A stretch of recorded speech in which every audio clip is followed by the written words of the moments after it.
So ladies and gentlemen, I want to introduce two distinguished guests on stage with me to do this panel. The first one is Mr. Stanley Karanja. Mr. Stanley Karanja is the CEO of Stan Consulting Group Limited. He is a certified coach and a strategy expert with more than 20 years of experience in management consulting. Mr. Karanja holds a PhD and an MBA from the Kenyatta University and has a myriad of other certifications that if we start now, we won't finish before he comes on board. He has held leadership roles in his career at Nestle Uganda and Coca-Cola, and he is currently the CEO of Stan Consulting Group. Ladies and gentlemen, please put your hands together for Mr. Karanja as he comes to join me on stage. I am sure you've had lunch, so you can do better than that. Please put your hands together. Please do take a seat anywhere on the stage. Thank you. Ladies and gentlemen, my next panelist is a lady that needs no introduction, and I'll try and do some justice to her. FCS Daktari Chairman Nancy Muriuki is a CS and a governance consultant and a HR practitioner with mentees, 25 years of practical experience. She is the immediate former chair of CASNEB, worked with Dr. Letting, and she's the founder of Pamoja Haba Advisory and Africa Success Enhancement Lab. She will be telling us a bit about success, and for the time being, she is lecturing at Park University and has served on, again, a myriad of boards in this country in different sectors. Ladies and gentlemen, please put your hands together for FCS Dr. Nancy Muriuki. Asante sana. I will ask my people of hand. I need a seat as well.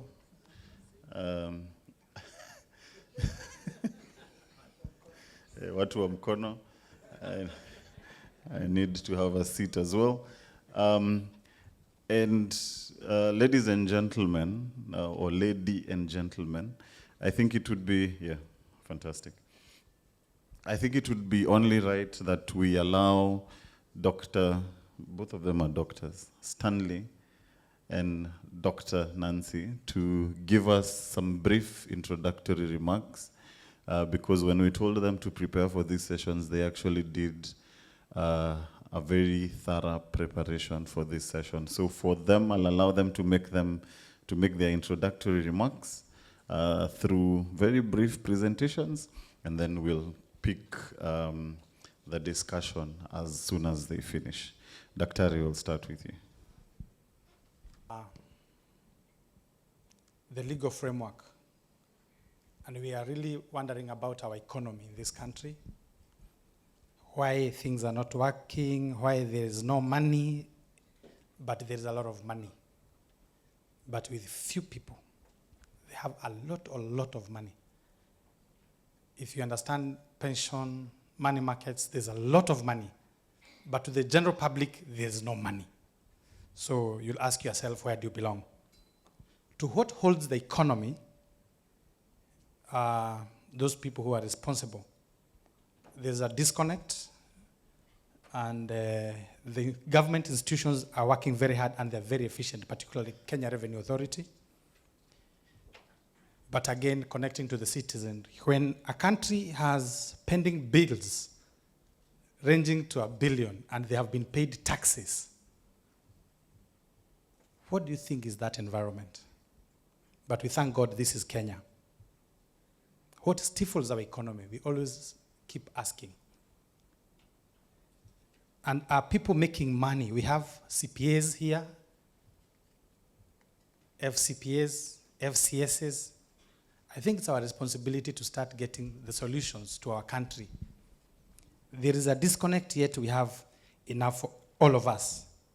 How does an economy work? There was this one man who went to a town. Let's call that town Kilifi. When he reached that town, he was a surgeon and he wanted a hotel accommodation. And he was told 10,000 shillings, and he said, before I pay 10,000 shillings, please, may I see these hotel facilities before I pay? He was told you cannot get into the hotel unless you put a deposit. So the surgeon put the deposit, and he was allowed to get into the hotel. So as he was looking, hot shower, whatnot, the supermarket guy came to the hotel at the cashier, and he said, today you must pay our debt, which was 10,000. So they took a risk. The money, and they don't know the customer if he will pay, they gave the money to the supermarket fella. Then the butcher had supplied meat to that supermarket. He went in some minutes, like. He asked for his money because he needs to refresh his stock. He had a debt of 10,000, the supermarket had a debt of 10,000. And then the supermarket gave the butcherman 10,000. But the butcherman had also a debt from Mama Mboga of 10,000. And Mama Mboga had a debt in hospital of 10,000. The cycle went within 30 minutes. The guy who was looking a place in the hotel came back at the reception. He asked for his money. He was given. He did not take the room, but he left all those businesses debt-free. Ambigagi makofi. Ama hamuja shika bado. This is how, when we move money from our economy, this is what happens. But if we retain money in the economy, we are all, and this is the price for corruption. If we are able to take care of our entire economic situation, governance system, we don't need to be corrupt. We will have healthcare, we will have good transport, we'll have everything. Why corruption? It emanates from mental, social, innate deficiency. The reason why you steal and you want a lot of money is because in your mind, your mindset is poverty-ridden. You want to accumulate so much money so that in your old age, you will have something to eat with your generation. That's the beginning of corruption. Till when we go back to our culture, and Kenya is a good place to be. If you Google today, it's among the best countries to live in Africa. Just try. It is Kenya, it's Nairobi particularly, Cape Town, and Mauritius. So we're in a good place. But we are so demanding. We have this thing that we must get more. And we suffer from another situation called pecking order system, the parity issue. If I see you with a ZX V8 and I have a Prado, I want that ZX. So I will go and do some paperwork and remove government coffers, which are easy to remove, so that I also acquire. That's a poverty mindset stricken in our systems, which it's all of us to work to be able to correct this.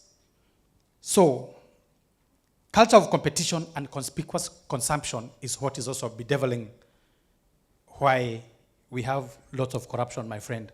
It's cultural issue. We have everything in this country. You don't even need to worry what you shall eat. And in ethical leadership is where we look at, take yourself as dead, and you've been given an opportunity to live. How will you live again? That was my reading this morning. It was from a book called The Science and Art of Decision Making by Parrish.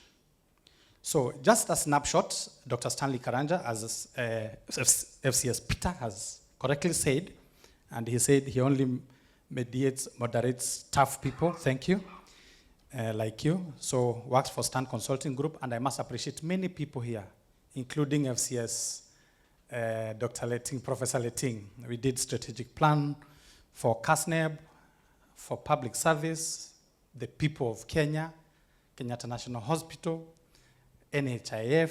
Right now, you know what is happening. And we appreciate matters strategy, corporate training, research, the A to Z of the business environment. We believe being best in people, individual development, because if you take care of the individual, you'll take care of the organization and the nation and our country. So this is one thing I always ask people. Because of time, just look at it and ask your friend, what do you see? This. Next. Next. The lion. We are the lion. Thank you. What do you see there? What do you see when you look at that? In leadership, the biggest challenge is us to communicate the vision. What you see is not what the person seated next to you is seeing. And as a leader, you have to take all what it is required to explain what you are seeing so that your people can be able to follow through. Otherwise, if it was a training session, we take some 10, 15 minutes, you'll discover different answers on this. So leadership is that difficult. I hear people in this country saying, oh, I don't know, President, this one, oh, of course we have one president, His Excellency, Dr. William Samoei Ruto. He's a sharp guy. And he's doing well. You need to understand him. You have to understand him. If you don't understand him, look for him. If you don't get him, get me. I'll tell you what is happening. The dead horse theory. That's the situation we are in Kenya. Let's understand this model of corporate governance. I know there's the principal agent, but go back to dead horse theory. What does it say? From tribal wisdom of Dakota Indians passed on generations to generations, when you discover that you are riding a dead horse, the country Kenya, but I've already told you it's not a dead horse. It's one best place to live in. But for Kenyans, we take Kenya as a dead horse. It is not. But how we behave in many of the organizations is that our situation is not good. We are looking for other things as if, but Kenya still, go around the world, this is heaven. So whatever we are doing, and whatever institutions are doing EACC, to bring discipline into us, it's very important. But again, it is a personal decision on what we need to do. So you need to buy a stronger whip. We need to be whipped. Kenyans need to be whipped. Let me tell you, my fellow Kenyans, Kenyans require a strong whip. Because when a politician gives you money and you take, and you vote that politician because he stole for you, what exactly the advocate has said here, what are you saying? You're entering into a contract. You're entering into a contract that I have taken this, go and steal more and bring. So 2027, if you eat somebody's money, please vote for that person. Lest a strong whip is used for us to be proper upstairs. I go to churches, I go wherever, and for your record, I've been in the political arena and I'm not interested again. 2013, Senator Nakuru, 2017, 2022, aspired for Governor Nakuru County.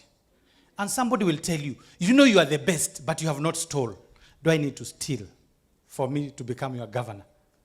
You want a contract, give me kitu kidogo, ndio nikuchague. 2027 will be tough. We have money, but I will not be in the race, so I don't require that money. So we need to change riders if we need to go forward as part of corporate governance. And here I know you have board, you have many people. Threatening the horse with termination. You also need to appoint a committee to study the horse. Exactly what happens in this country.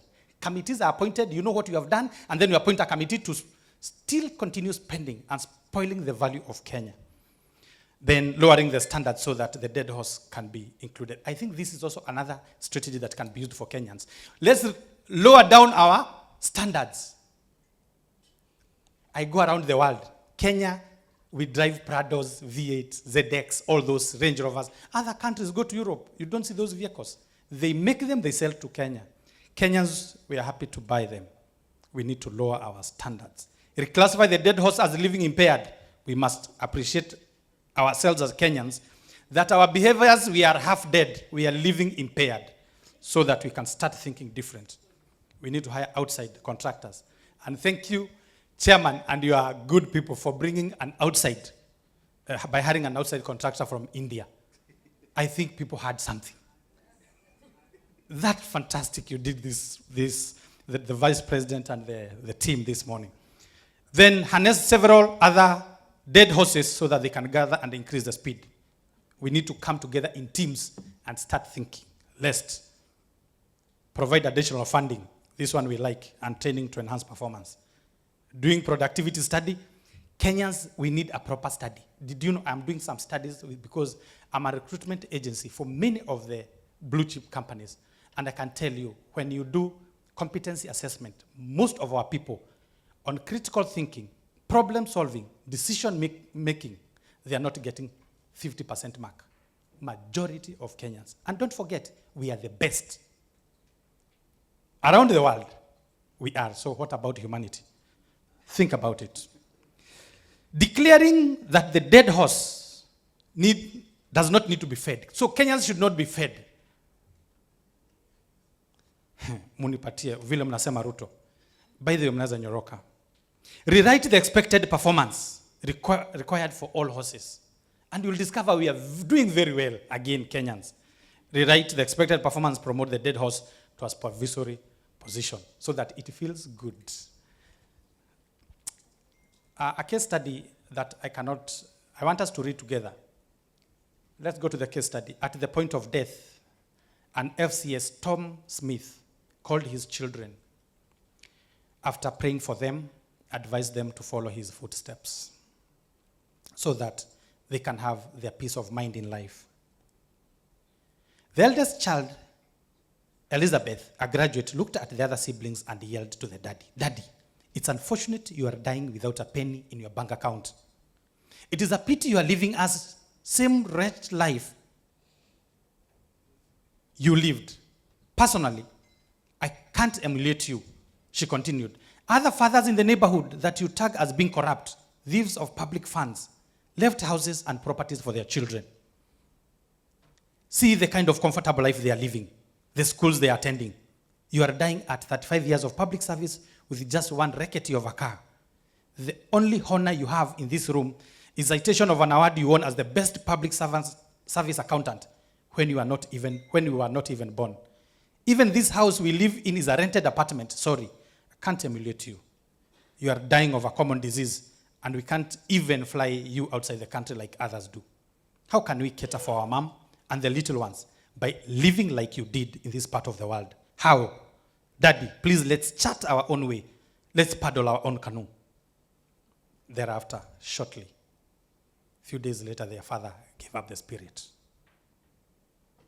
3 years later, Elizabeth finished her master's degree. She applied for a job and went for an interview in a multinational company. The interview panel had already penciled down a candidate for highly coveted post, but wanted to complete the formality of interviewing all applicants on the list, like what you and I will do. Si ni ile tabia tunafanyaga? Tunakuaga na mtu hata tukifanyisha interview, si ndio? Exactly, this one happened. You are here, board members, FCSs. As soon as Elizabeth sat before the interview, remember I was not the chosen one. Before the interview panel, the chairman of the committee looked through her CV and nodded and asked, "Hi, Miss Smith, tell us about yourself. Tell us a bit about yourself." And Elizabeth replied, "I am Elizabeth Smith. My dad, the late Tom Smith, was the regional head accountant of the National Insurance and also served as administrator of public health for many years." But the chairman cuts in, "Oh my God, you are the daughter of Mr. Tom Smith? I can't believe it." He turned to other members in the board and said, "This Smith man was the man that signed my membership form into the Institute of Chartered Administrators when he served in our district in North, and his recommendation earned me where I am today." That's the chairman of the board, eh? You are following? Thank you, good people. It was really difficult getting a man in such office. The chairman continued. It was really difficult getting a man in such high offices to do that during those years. You needed to be rich to get your form signed. But the amazing thing is, he did all this for free. I didn't even know his address. He never knew me from Adam. He just did it for me. I returned to his office after a year only to hear he was transferred. That was it, and I never heard from him again. He turned to Elizabeth. I have no question for you. Consider yourself as having gotten this job. So chairmen who are here, sometimes you have the power to make a decision. Hata mkiwa na board members wengine, unaweza sema sasa hii, this is personal. And I'm going to make Elizabeth get this job. Interview, kwisha. So you should know in corporate governance who is a chairman. And if it's not, you have many advocacy and lawyers. You can prepare the appropriate papers. I have no question for you. Consider yourself having gotten this job. Resume tomorrow. Your letter will be waiting for you. For how your dad remained honest and served everyone with diligence, I trust you'll follow his path in this job. So Elizabeth Smith became the corporate affairs manager of the company with 2 cars, one official and one for private use, attached to the office with the duplex and 2 drivers and salary to $50,000 per month. Here it's excluding allowances and other costs when she traveled outside the country. After 2 years of working, the company group managing director of the company came from America to announce his resignation, intention to resign, and needed a replacement. A personality with high integrity was sought after. Again, the company's consultant nominated Elizabeth Smith. In an interview, she was asked the secret of her success and the sudden skyrocketing profile, and in tears, she replied, "My daddy paved this way for me. It was after he died that I knew he was financially poor, but fabulous, rich in integrity, discipline, and honesty." She was asked again why she is weeping since she is no longer a kid, as to miss her dad still after a long time. She replied, "At the point of death, I insulted my dad for being a honest man of integrity. I hope he will forgive me in his grave. I didn't work for all this. He did it for me to just walk in." So finally she was asked, "Will you follow your father's footsteps as he requested?" And I ask you, will you follow Tom Smith's footsteps, the participants of this conference? Will you? Will you? Nasikia hiyo roho, you need a whip. Okay. So, will you follow your father's footsteps as he requested? And her simple answer was, I have already been doing that. I have met a number of people after his death, and I haven't seen or heard anyone say a word against my dad's life in public service. I now adore the man. I have a big picture of him in my living room and in my office. He deserves whatever I have after God. So, are you Tom Smith? It pays, ladies and gentlemen, FCSs and FCPAs, it pays to build a name. The reward doesn't come quickly, but it will come however long it may take, and it lasts longer. This is the long-term strategy to deliver value for you and your generations. Integrity, discipline, self-control, and fear of God makes man wealthy, not the fat bank account, luxurious cars and mansions. Leave a good heritage for your children and the next generation. Are you building a good name for your children or a fat bank account? Money fades, fame goes, cars get out of system, but a good name stays forever. So, be an agent of real is rare. Positive change, be proper and prosper. Thank you.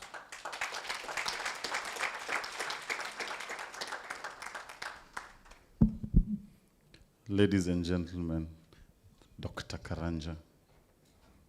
Makofi kwake. Is Kenya a dead horse? And are you Tom Smith or a Tom Smith wannabe? Dr. Nancy, I know you will follow that up very well. Thank you. Chairman of the Institute and CEO, FCS Wambua, FCS Karanja, council members, my former colleagues, Professor Letting at CASNEB and the board of CASNEB, and all the distinguished guests here, board members, CEOs, participants, good afternoon. Yeah, you already were introduced to me, and I'm smiling very hard. Those who know me, because the immediate former speaker could have taken all the words from my mouth, because my topic is servant leadership and role modeling. And what he has spoken is what I would speak forever. Thank you very much, Dr. Karanja. I hope that we shall be a Smith. I hope that we shall not be a dead horse. Apart from being the former or the immediate former board member or chair at CASNEP, I have a firm called Africa Success Enhancement Lab that now I'm promoting. This company, I gave it a name one day in one of the big hotels in Nairobi. I was in a conference, big conference for Africa. It was about Africa, enhancing Africa.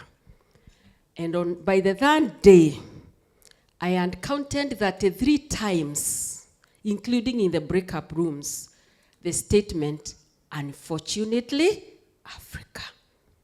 Unfortunately, Africa. And I was tired. It's more than 10, 15 years ago. And I said, we came here to talk about how Africa can prosper in all sectors, health, education, and agriculture. But speaker after speaker is coming on stage to tell us how Africa is endowed, but unfortunately. And I remember I was in a breakout group at one time, and I was tired. I said, who on earth has ever succeeded by being reminded they are failures? Anybody? When I went to do my PhD in the US, the first thing they gave us was a story of a train that could. A train that?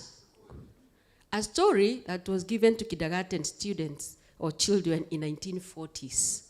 But in 2010, they were using it for PhD. And we were told, you will roll. You are made of that stuff. And you know what happens to your spirit? You can Google that story. I think it's still there. We were told from a caterpillar to a butterfly. I still have the slides. But when we come to Africa, unfortunately, so that day, because it was after that, I went to my room. I still go there.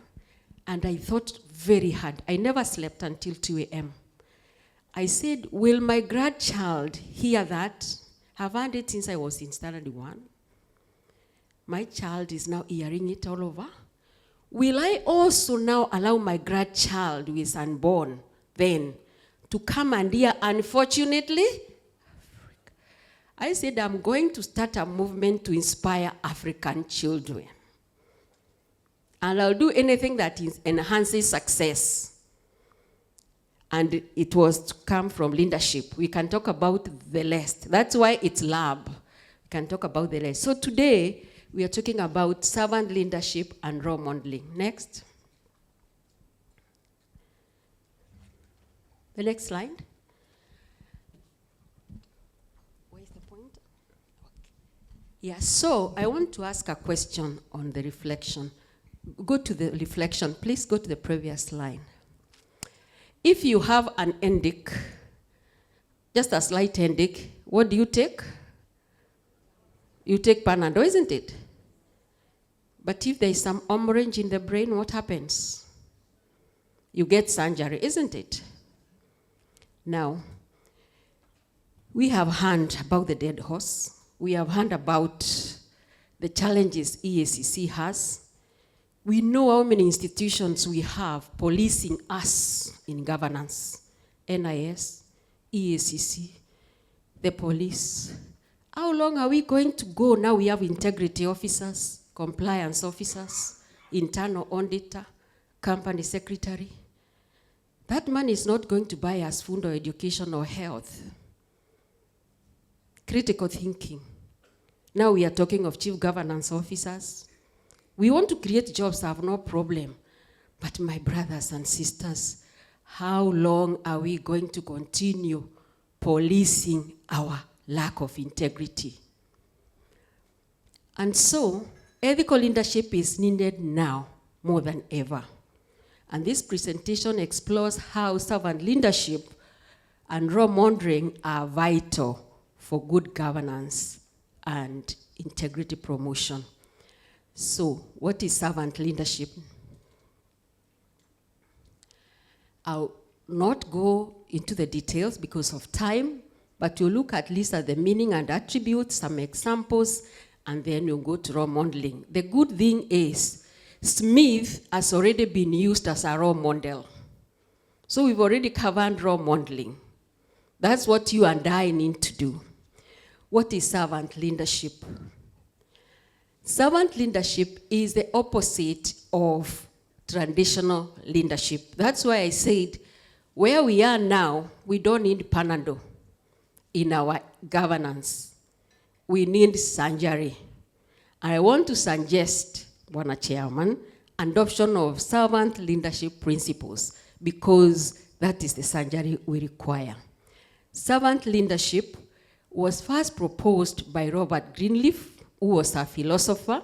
He had worked in the biggest company in the US then for almost 40 years, called AT&T.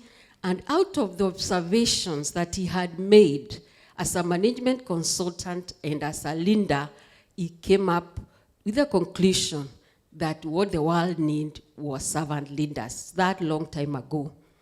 According to Greenleaf, servant leadership begins with a natural feeling to serve. One wants to serve. And then it is followed by a conscious decision and deliberate decision to want to lead. So you don't vie for leadership positions simply because you want to be called chairman. You vie for leadership positions or you apply for leadership jobs because you have something to offer to the people that you're going to serve. You don't just do that because you want more money. And when I got this revelation, I thought it is what we need. Greenleaf also at that time had read a novel called The Journey to the East, written by a guy called Ahmed. And in this journey, there were people, it's a myth, but they were on a journey. And there was this guy called Leo, who was serving the people along the journey. He was serving them happily, raising their spirits, getting their concerns. And when one time Leo disappeared, is when they realized that Leo was not just actually a servant, he was their leader. And so, servant leadership prioritizes the needs of other people. It is not like you are trodden upon, but when you get into that executive office each day, you know that you prioritize integrity, you prioritize your staff, you prioritize common good. Because in Kenya, what we are lacking are leaders who prioritize the common good. It is me, I, and myself. Servant leaders are servants first, and it's defined by certain characteristics. There are 4 central tenets. One of them is service to others, holistic approach to work, promoting a sense of community, sharing power in decision making. You'll get the presentation. They are then broken into several attributes. There are several others who came after Greenleaf that have explored the theory much further, and they have defined up to 10 characteristics. I chose a few which are relevant for our governance. One of them is self-awareness, emotional intelligence, creating value for the community. Conceptual skills, which is about vision, behaving ethically, empowering, and listening, empathy, and commitment to growth. If you adopt those attributes in your current office, I am sure Kenya will move a step. Because we are not talking about people who are not here. Sometimes we have that temptation to come to a conference and think that we are talking about people outside. I think he asked you, who is going to become a Smith? This is about us. So, servant leaders are empathetic, they create value for community, they listen, they are committed to the growth, not of themselves. Yes, they grow, but the growth of the community, of the followers of the organization. And so instead of people working to serve the leader exists to serve the people. The interests of the leader do not define the leadership direction, because what we are having now in our country is my self-interest.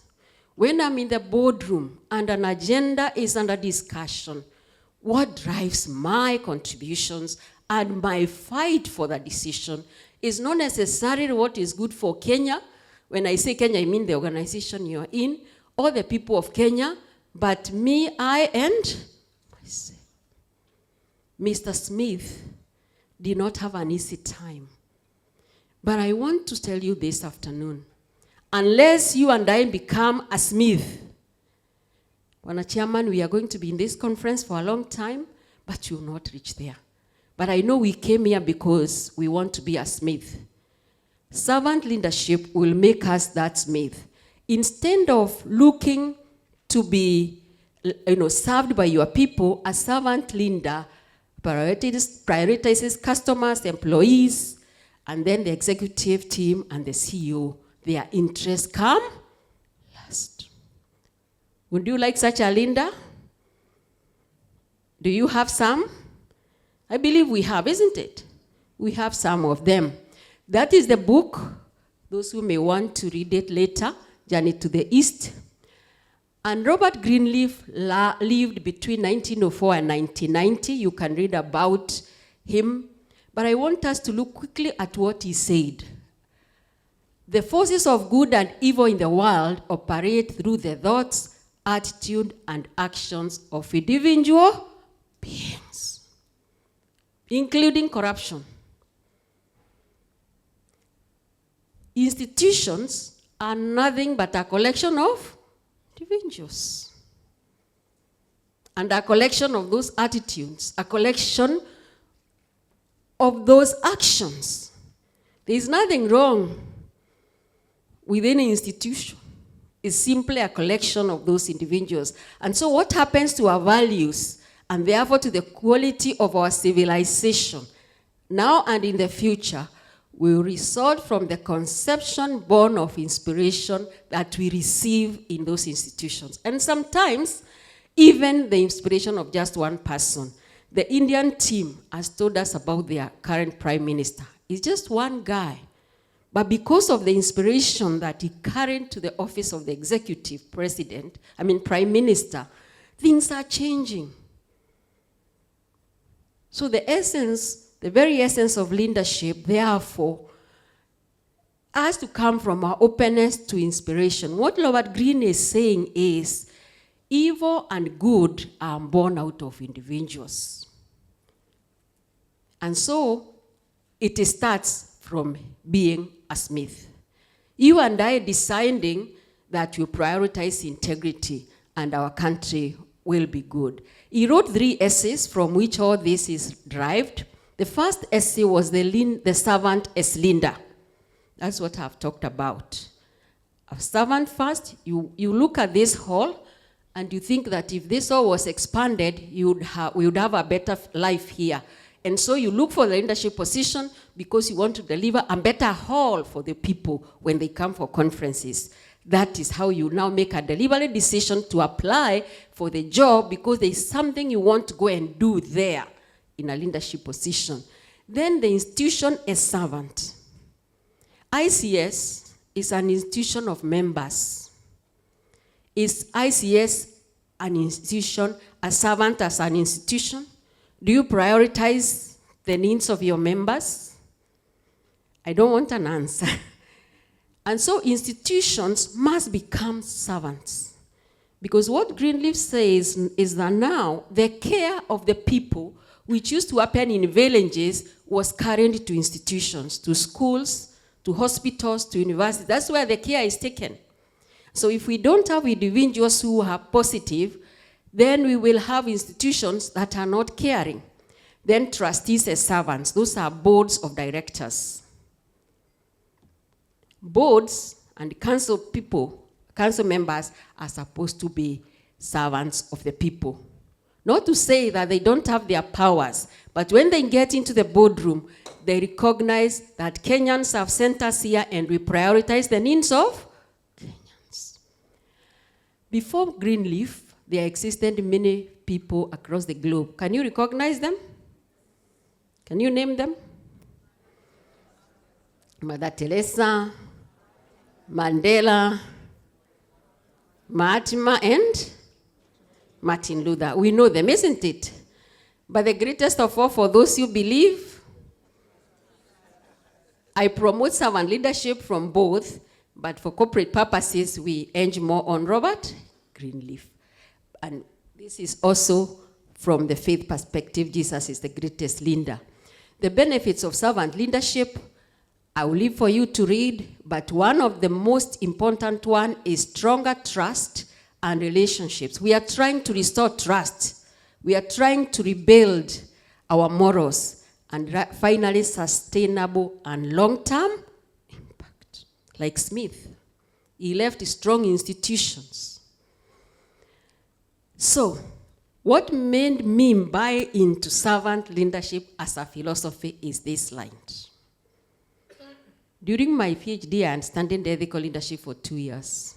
But when I came across this theory, because I went to study after working as a company secretary for several years, and recognizing that organizations actually rise off and fall on leadership. And I had never been a student of leadership. Nilijua njunju, and I desired to be taught leadership. And so I under mission, and I thought ethical leadership was the solution for Kenya, which it is. But servant leadership is just a deeper dive into that service. So when you want to know whether you are a servant leader, and I would say any good leader, there are several scales that assess your servant leadership, behaviors, or effectiveness. But the simple question that Robert Greenleaf gave us, and which brought me into this, is, do the people you serve grow as persons? You're a supervisor. You are even an employer of a house girl who is somebody's child. Are they growing as persons? Spiritually, physically, economically? Question number one. Question number two. Do they, while being served, become healthier, wiser, freer, more autonomous, and more likely themselves to become servants? Out of your leadership, and finally, and very, very intriguing, what is the effect of the least privileged in society? Will they benefit, or at least not be further deprived? This last question in 2010 bought me completely, because if we could ask that question as civil servants, as leaders in this country, and say that when I take over as the governor of County 001, I'll take a baseline and ensure that when I leave, my leadership effect on the least privileged will at least not be further deprived. Don't you think we shall be okay? Do you think we shall be okay? What about your organization where you are? You found a company or an organization that was positive. Are you leaving it at break-even, or are you leaving it with a deficit? It can be a department. It can be, it's our challenge today that this question is the test for servant leaders. So please meditate upon it, and we shall be okay. Now, the benefits of servant leadership, you will read. Role modeling is what my colleague has just said. Walking the talk, leading by example. We won't waste time. It is role modeling is leading by example. Then I am given some examples of role modeling. You read them. In my PhD, I tested whether servant leadership can increase leaders' immunity to corruption or reduce their propensity to corruption. I used a scale by a Nigerian professor from Nkrumah University, or is it University of Nkrumah? He had just developed it, and I was very excited. And when I did that, it said, yes, servant leadership can actually develop our immunity to corruption if we adopt those principles. And another study I did on the Public Officers Ethical Code, David, and I interviewed PLO when he was at EACC. The findings were that unless leaders lead by example from the top, codes of ethics will never help us. So, because I can see Mr. Muriuki has stood up, let me say that servant leadership equals ethical action. And ethical leaders are role models of integrity, and therefore the relationship with our topic or conference theme is service equals ethics equals trust. We are proposing infusion of ethics through servant leadership to rebuild trust through role modeling so that we can have a pipeline of younger leaders. Where there is no community, trust and respect will never be there. We can only teach our children through role modeling. And so there is no other way except to role model. Those are my questions to you. Will you leave a legacy of Smith? What action do I recommend? Serve, model, mentor, and restore.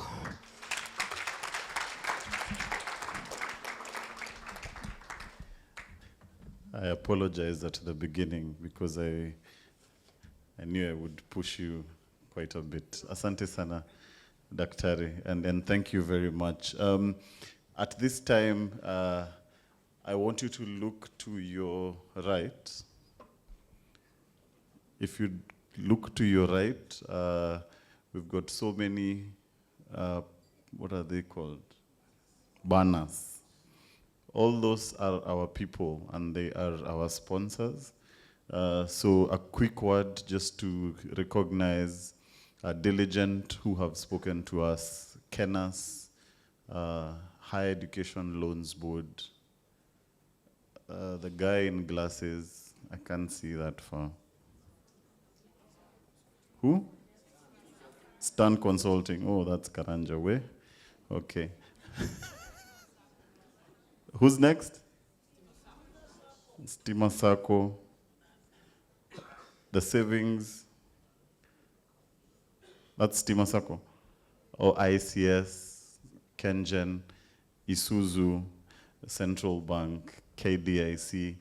And just to mention but a few, we have NITA, and we have CASNEB. Of course, the CEO is here.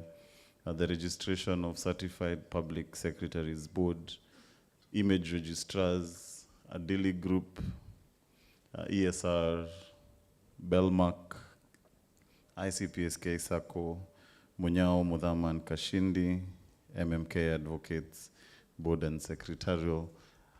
A round of applause to our sponsors. We will continue engaging with them as we go on. For the time being, as we jump right into the next session, media team, have we managed to get Mentee? All right. So we'll put up a link on the screen for you to just throw in your questions, comments, suggestions. Right now, we will look at them as we go along. I hope that is in order. Secondly, I mentioned our sponsors mainly because we have booths outside. So immediately following this, chairman and the people on stage will help us just go around. The chairman and his council members will go around the various booths at your own time. Tafadhali, please take time to go through each and every one of those booths. Not to bribe you, but there are goodies in each booth. We're talking ethics. I didn't bribe anyone. All right. So, ladies and gentlemen, good. It's been an interesting discussion since mid-morning. See you. Yes.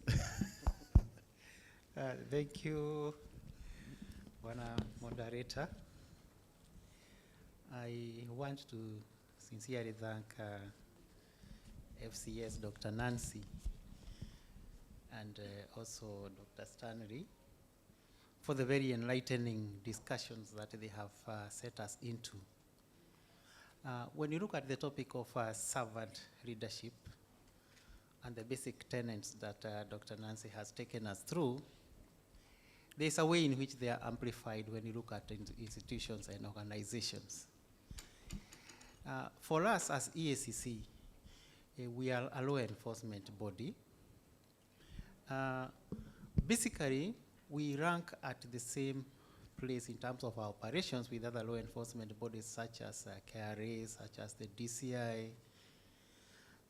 But what I may want to tell you is that sometimes people note a very distinct or key change in the way we manage our things at EACC. I personally have participated in a number of investigations, arrests, and all that. There's a way we treat our customers. We don't treat them as suspects. I would Customers. Customers.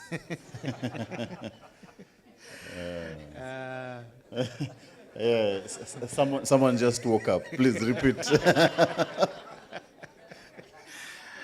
So there's a way you respect the dignity of the person. Sometimes it forces you also to wear a harsh face.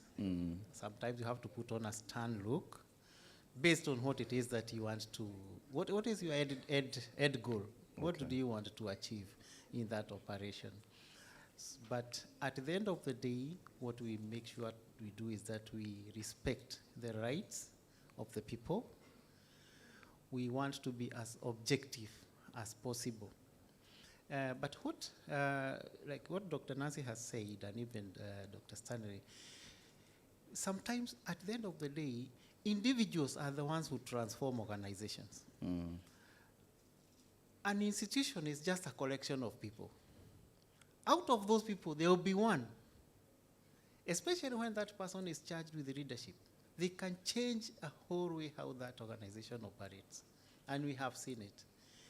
I personally have served under quite a number of CEOs since I joined in 2006, and I have experienced different types of leadership. She has talked about PLO. I think she interviewed PLO for some doctoral thesis. And Dr. Nancy, that is one doctoral thesis I would really, really want to read. So please ensure that you give it to me. We have seen that kind of different styles of leadership and management, and the different results that they can bring. We even have had leaders in the organization there who are actually not even known. If I ask you something so and so, many people here will say, I have never heard of that person. Yet when you look at in terms of the organizational achievements, you realize that is the period perhaps when we had the highest in terms of recoveries and convictions. So it depends on the style of leadership. But at the end of the day, that servant leadership helps. It can shield you from many, many things. It can even insulate you from corruption, as Dr. here has said. FCS Nancy. Thank you. Thank you, FCS Nancy. And just thinking about that servant leader, Dr. Nancy, and there's a mic in front of you. How can the embodiment, such an individual, how can their outlook and basically their reputation influence how the public generally views such a constitutional commission?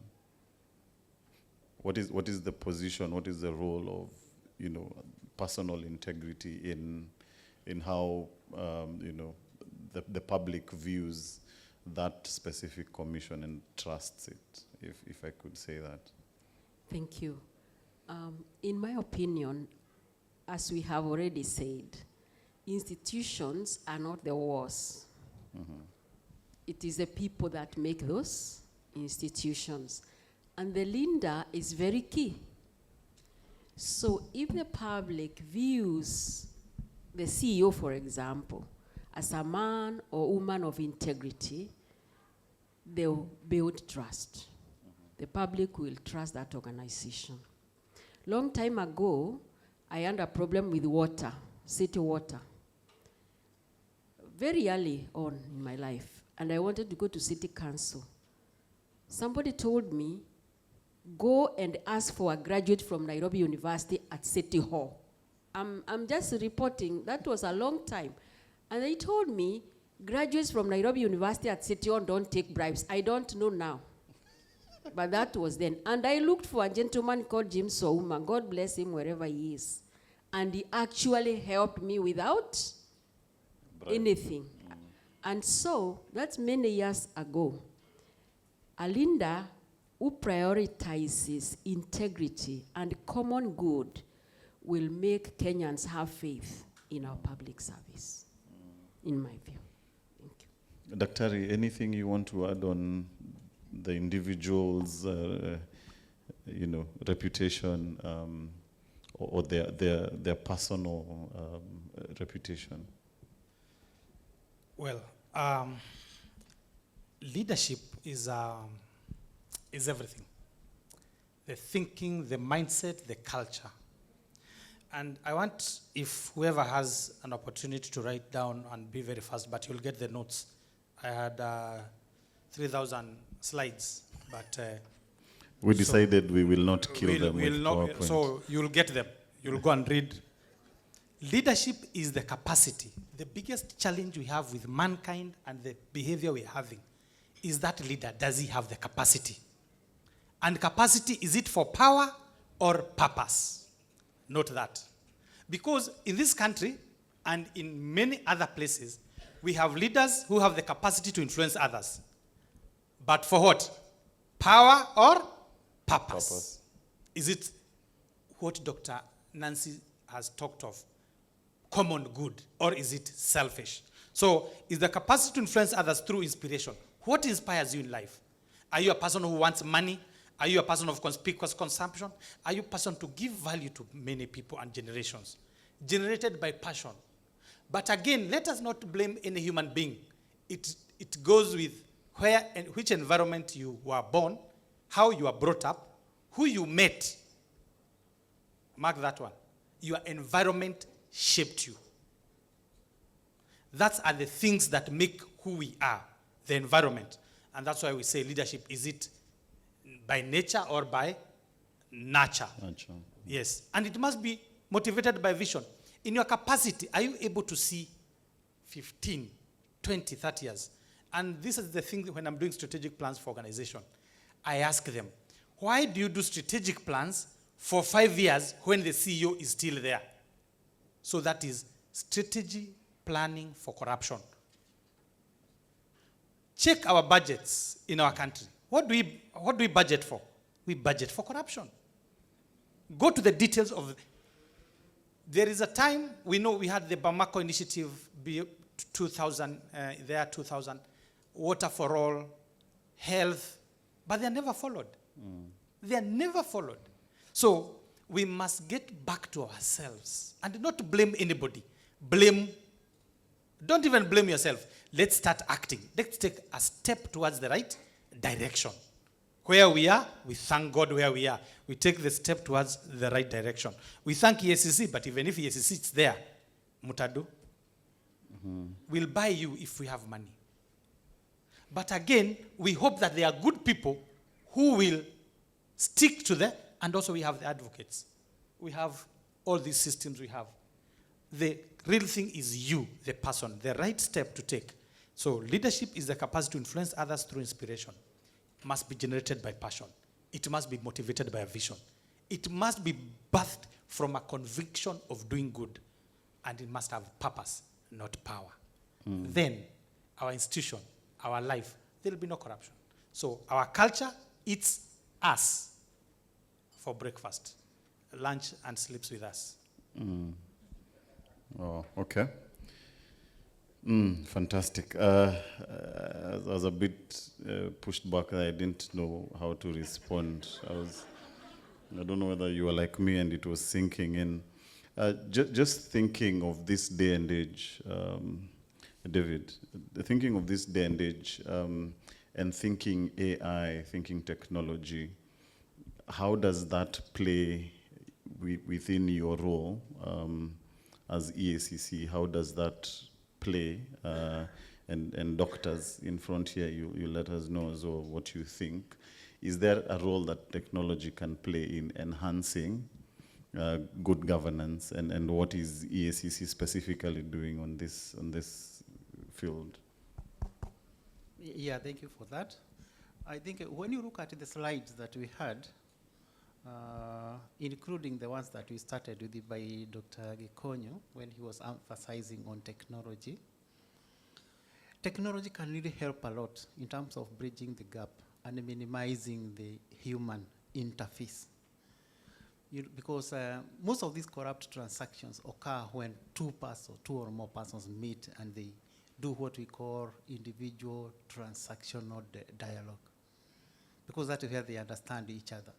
But when you are dealing with a machine, it is very difficult to negotiate or to plan with that machine, unless now you are the controller.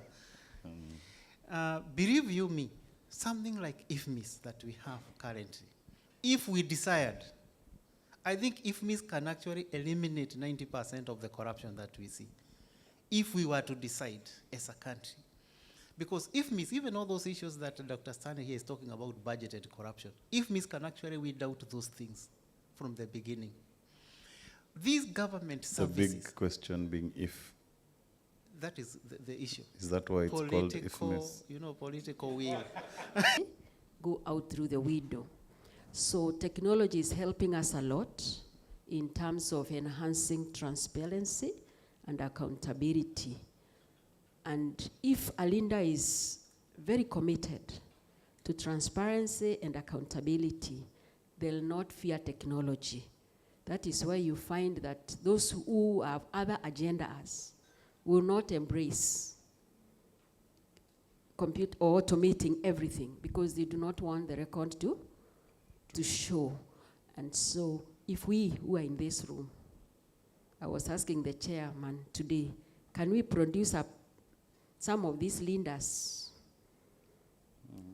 Because you are the governance professionals. We've talked a lot for years. Why can't we produce some of these leaders so that we can send them there as our ambassadors, and they can insist that no cash? So AI can help a lot, even in taking minutes. Fantastic. There's Menti was up for the old people in the room. Menti are not the mentees here. It's just a forum where questions can come up. There have been a few questions that have come through, and I'll sample just a few. Some are directed specifically to individuals. So I'll ask Daktari here. Someone says it's unfortunate that we take corruption for breakfast, corruption for lunch, and corruption for dinner, and we are malnourished by it. What one thing can we do to change this menu? Mindset. One word is mindset. Take your example as you are dead, because we shall all die. And take this step that the breath that we are having is a fresh breath. You're already dead, and this breath we are taking is a fresh breath. Do the right thing. And believe, because the one who can take your breath is the one who gives you. But there is what I said at the beginning, the mindset, poverty mindset. You do not have. You want to steal more. It reaches a point, it becomes another disease called grandiosis. In public sector, sorry, I know you are. There's another disease I tell people in public sector is called, when people go, they get this padimiosis. We are taking billions to fund a disease called padimiosis. Why do we do so? Seriously. You have a salary, and that's the difference between public sector and corporate sector and private sector. I happen to do both. I consult for the government and also for private sector. Private sector, you come here to this hotel, they will expect a report and how it will contribute to the growth of that company that's sponsored to bring you here. Correct. What happens on the private sector? Public. Public sector. It is how much will you get? And also not everybody who gets also who is in public service. There is a certain clique of people who I meet in the planes. We fly together, we come back together, they are the ones in the per diem. There are other brothers of ours who are not lucky, like, and get a good leader like... no names. No, we don't want to be I'm sued. saying board chair who recruited Elizabeth. Okay. The board chair. Okay. You know the story. That board chair. And those board chairs are here. I interact with government, and government is me. And I can tell you, there's this PS who asked, what do we need to do, people? We are taking so much loan, and we know where we are going. We know what we are funding. Can we reduce? He was told you, first of all, you need to resign. Wewe tuondoke. Wacha sisi tufanye nini? Tuishi. Yeah. So the first step is mindset. We believe we have, and we are blessed, and we will change this world. Let me go to the question of technology in government and the processes in government. They are so advanced than private companies. But in private organizations, the little they have even digitalization of their process, they use it to the maximum.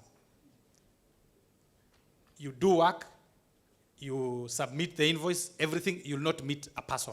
In government, you must have a special skill of, you know better.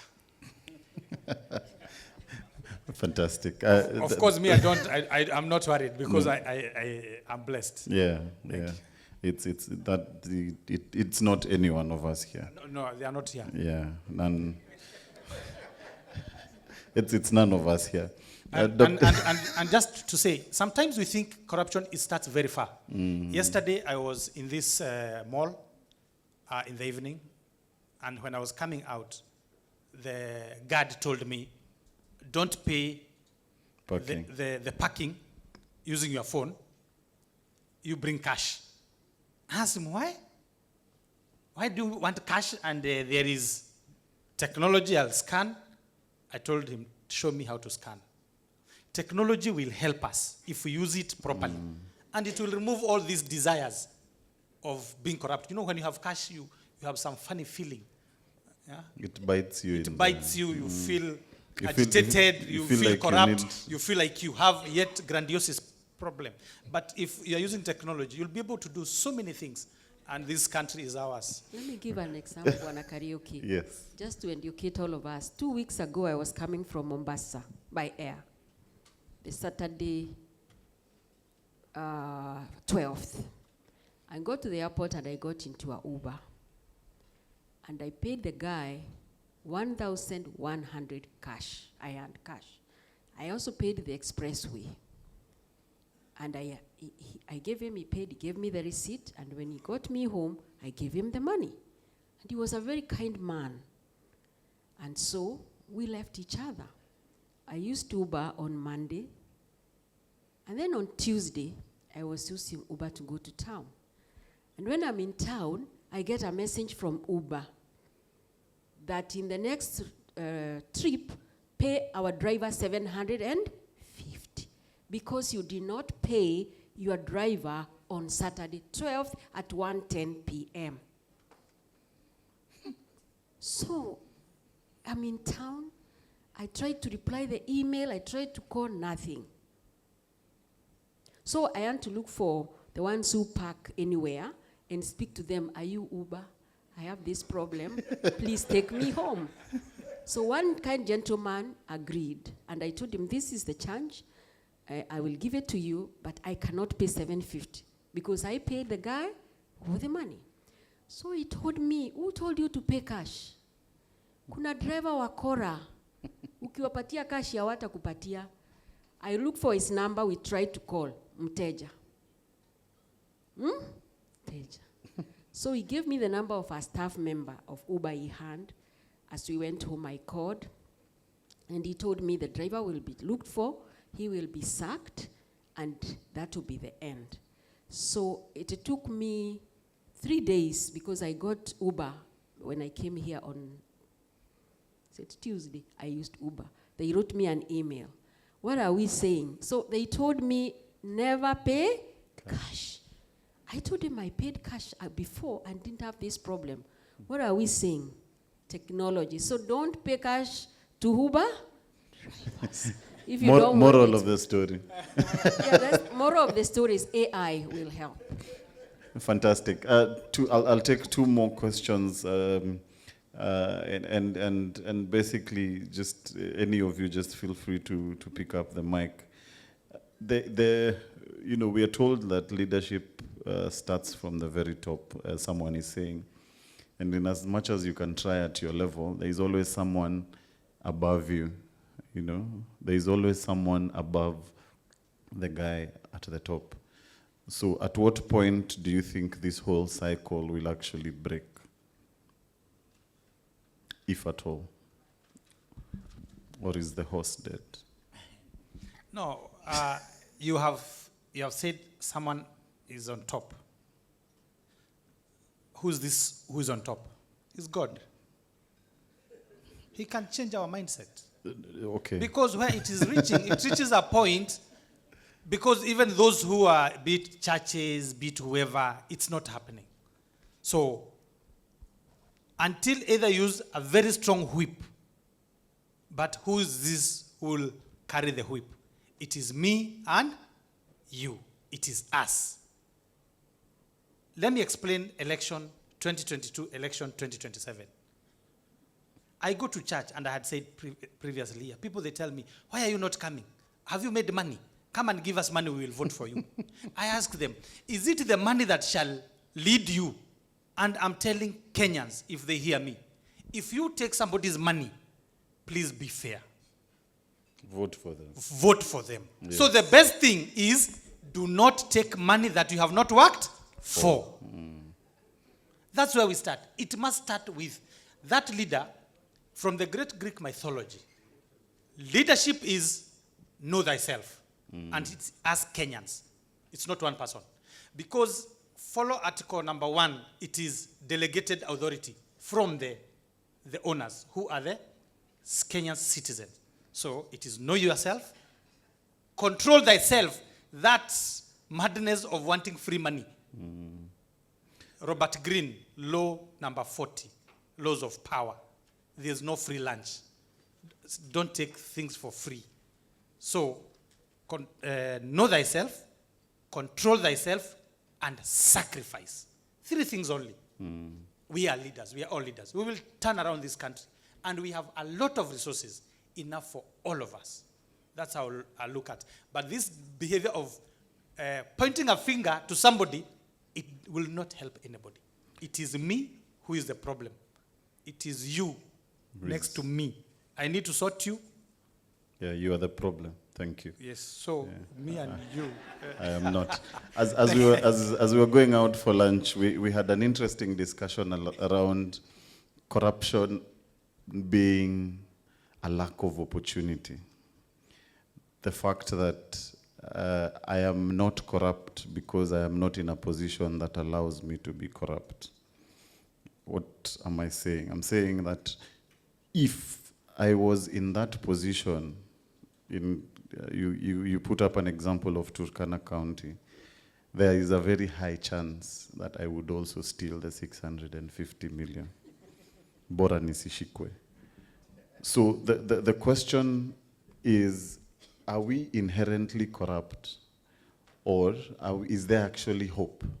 When you look at what you do as EACC, when people say it is like it has become common in Kenya every 5 years, it is now our turn to eat. And what you spoke about, Muizi Wetu, is there really hope for this country?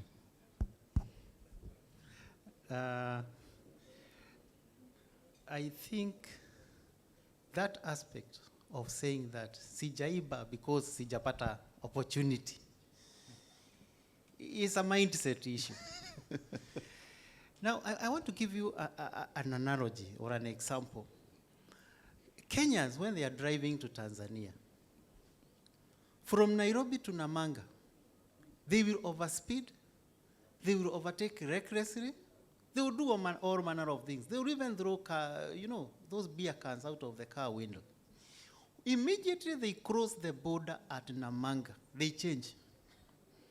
Why? Because they know the police in Tanzania don't joke with you. And they know the law in Tanzania will catch up with you, whether you like it or not. So they leave the impunity in Kenya. They go into Tanzania, very good citizens. They obey traffic lights. I was actually amazed that even you are just a single car in Arusha or Dar es Salaam. It is midnight, but you cannot go. The light is still red. You can't go. In Kenya, red is just... What happens when you come back to Kenya? It's a suggestion. I'm telling you, even these politicians, we have had occasion to travel with them to the other countries. Sophie there can give a testimony on that. I would really want you to see how they behave when they're out of this country. Very good people, very quiet, but when they come back here, what do they tell us? I think that kind of mindset, and as Stanley here is saying, let us not leave that to God. Let us not say it is God who is going to change us. Let's leave God to do bigger things. There are things that are for us, which we can do ourselves as individuals. So, to me, I think it's something that can change overnight, if we want it. It nearly happened in 2002. We nearly turned this country to be corruption-free. But who is the devil? The devil had hidden somewhere. So he just started raising his head slowly. Maybe there's just something in the air that we breathe as Kenyans. Dr. Nancy, as we conclude and just thinking about this, two things. How can young professionals be mentored to embrace ethical leadership, basically around succession planning? And can someone be ethical without being moral? Thank you very much. First of all, how can young people be mentored to become ethical? As you spoke to me, I was remembering a survey done by the Aga Khan in 2016 and repeated. Later on, you can get it online. Young people, or the youth of this country, 74% of them, particularly the 2016 survey, said they do not mind getting rich through corruption. Which means we have role modeled what? Corruption. So young people are actually our hope. We can role model, but we also need to infuse, to teach, to introduce. First of all, by our own example, living by example. There is no substitute for role modeling. Right from home, for those who are young, if you have young children, please, now I beg you, model integrity, right from home. I think he said it. We need to start at home. Ethics will have to start at home. And then in schools, we teach them. As I was thinking about Africa Success, I saw this lady in West Africa who has written books against corruption in their language for class 1 and 2. I wanted to translate. I realized she has even been to Kenya. So teach them also in school and in universities. All through, they need to be taught very early so that they are aware. And if you are, like you said, if you have a leader who is corrupt on top of you, don't join them. The best you can do for this country is not to join them. So young people can be taught. Old people can be transformed slowly by the grace of God. Thank you, Daktari. Maybe I'll allow everyone a minute to just give their parting shots. Members, I know we can keep this conversation going, but all good things have to come to an end. Unless there's a burning question that I have not tackled. Anyone who wants to put their hand up? One, Prof. Dr. And facilitator and our panel here. I I'm an old practitioner, and I want to say I have a few wisdoms which I would like to share with you. I think the challenge we are facing in our society about corruption and ethical behavior actually starts at home. You know, as in the family, when there is a challenge in any area affecting our families, we voice it and the children are there.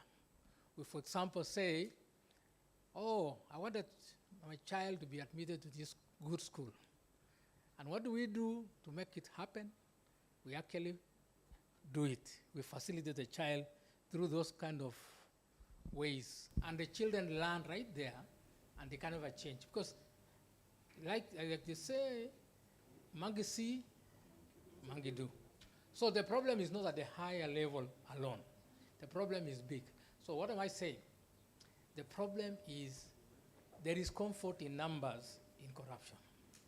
The entire society is actually corrupt. It's not just the leaders. And the leaders are simply responding to stimuli. They realize they cannot survive. They swim with the crowd.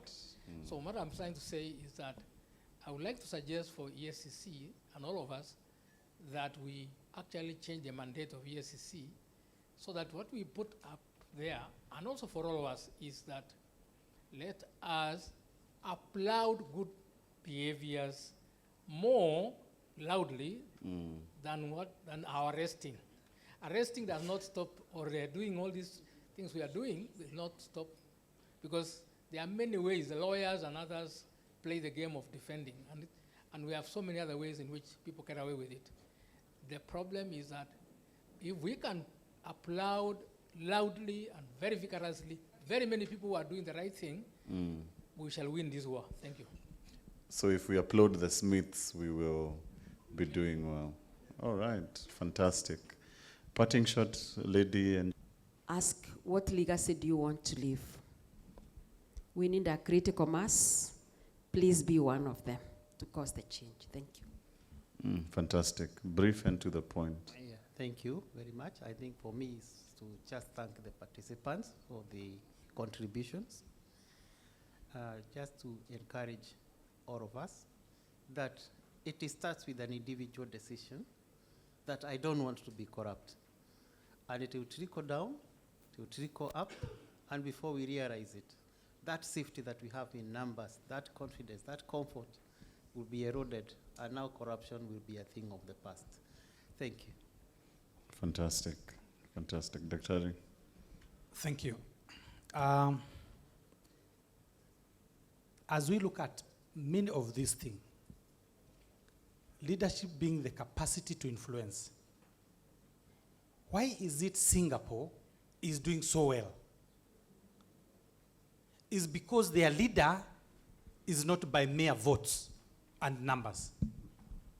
There is a lot of AI, there is a lot of competency assessments for you to get that leader who will transform. And that's what Singapore has done. Go to Singapore, systems are working. Because, again, referring back to the question, does the top person matter? Yes. How do we get top person? And for how long shall we still stick to this democracy we are told? How old is this democracy? That you can go and have anybody vote for the one who shall lead everybody. There is a problem. And the problem is we must think the mechanics of getting correct leadership in this country. If we still continue with masses tunajua dawa yao. Nitahepa wewe EACC, nipate pesa, nipate influence, ni sasa nisukume. That is where the problem is. But again, Kenyans are great people. Kenyans are lovely people. Na siendi mahali, mimi nitaishi hapa Kenya. Nitafanya kazi hapa Stan Consulting. Nitafanyia nyinyi kazi, na asanteni sana kwa kukuja. This country is ours. And we must think one thing, what I'm throwing to all of you. That leadership structure, how we develop it to get that leader, needs to be changed. Otherwise, tuko kwa matope. Mubarikiwe. Asante. Ladies and gentlemen, Dr. Karanja, the politician, almost came out. Can we be upstanding to appreciate our panelists for this afternoon?